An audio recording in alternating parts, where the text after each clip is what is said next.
Hello and welcome to the video lecture on the ETL process, the extract, transform, load process. So, this is a cyclical process, as most processes are. So what we're going to do is we're going to capture or extract the data from, again, the disparate data sources. We are going to scrub the data or clean the data.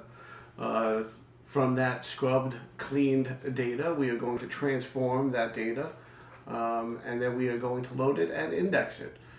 So again, ETL stands for extract, transform, and load. So here's a nice figure of the steps in the data reconciliation. So when we're capturing or extracting, this is the snapshotting, right? So we are taking our operational system. We are making use of our metadata repository, and we are capturing or extracting our data into a snapshot. So there is a static extract, which is capturing a snapshot of the source data at a point in time, and then there's incremental, which captures changes that have occurred since the last static extract. So sometimes you just regularly take full extracts of daily information, or you have that first initial static extract and everything after that is simply changes that have occurred to the data since the last extract. And remember, it says operational systems, so this not only is your operational system, but this is your various disparate data sources that are being snapshotted.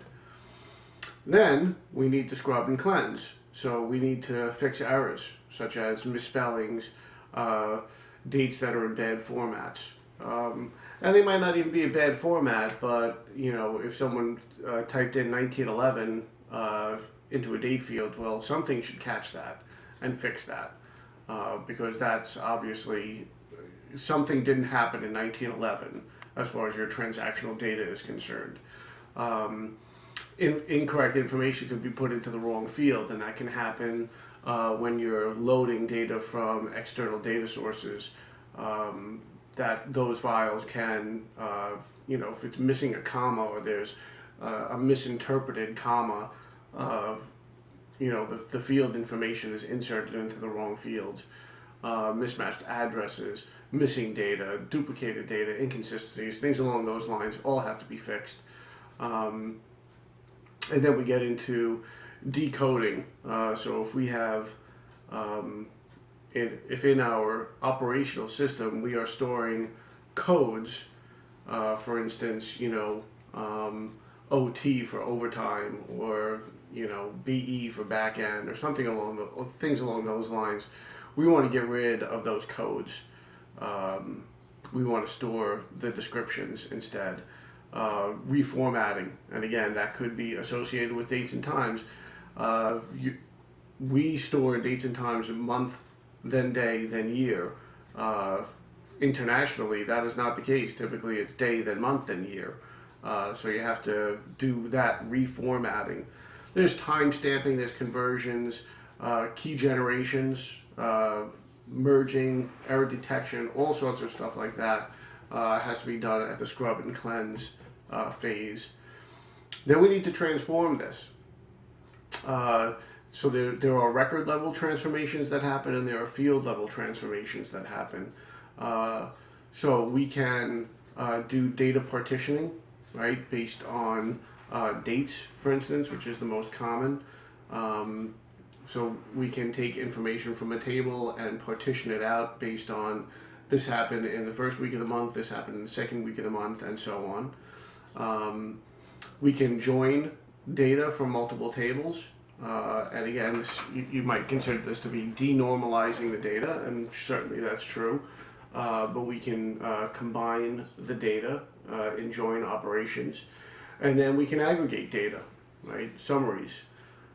Then we talk about field level transformations, where we can move from one field to one field, which is single field transformations. And again, that's taking information from one data source that's in one field and moving it to a different location in a different table. Multi-field typically is I'm either taking it from many fields to one. So for instance, if I'm taking first name, middle initial, and last name and putting that into a name field, or one field to many, which would be the opposite of that. And then we have to load this. So now if I'm in refresh mode, I'm rewriting target data at periodic intervals. And if I'm in update mode, I'm only making changes. Only changes are written to the data warehouse. So once again, I've refreshed the operational data store. Now I need to load my data into the data warehouse. Let's just take a quick look at single field transformations. So in this case, a basic representation would be I've got a source record X. I operate on it somehow so that the result is the function of X, right? So if you've done any kind of calculus, you should be familiar with the function of X type of notation. So the record, for whatever reason, has been transformed into another form. So we could do an algorithm, right? So in this case, our source record's temperature was listed in Fahrenheit, but we want to store it as Celsius, right? So here's our algorithmic transformation where we have one temperature that's listed in Fahrenheit. We operate on it somehow, and then we convert it to Celsius. And then we've got our another transformation. This is where we get into the decoding, right? So now I'm going to take the state code and I'm going to transform that into the state name, so that this way when I'm doing reporting from the data warehouse, I don't have to go looking up the state codes.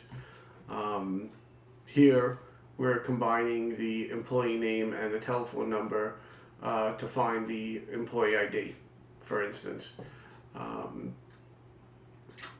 And then the last example would be I'm taking the product code and I'm transforming it into, instead of just the product name, I'm also storing the brand name. So that's one field becoming two fields. And that is the end of my video lecture associated with the ETL process.